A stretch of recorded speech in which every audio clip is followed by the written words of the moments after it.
Baby Center, el embarazo por dentro, parto y nacimiento.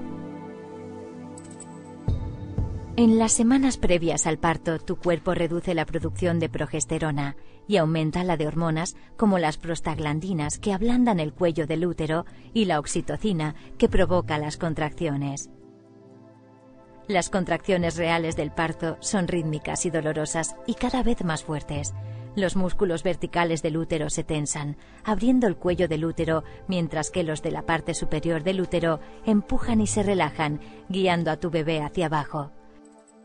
Puedes expulsar el tapón de mucosas cervicales que han sellado tu útero durante 9 meses, unos días antes o en el parto. Cuando se rompa el saco amniótico, puedes notar un goteo o líquido a borbotones. El cuello de tu útero se ablandará y afinará para dilatarse.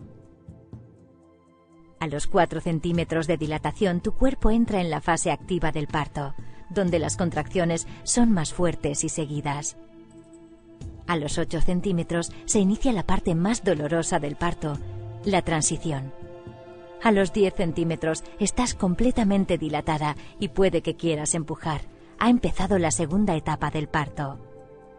Tu bebé bajará con cada contracción. Los huesos blandos de su cabeza se superpondrán para pasar por el canal del parto. Cuando se puede ver el pelo en la cabeza de tu bebé, se dice que ha coronado.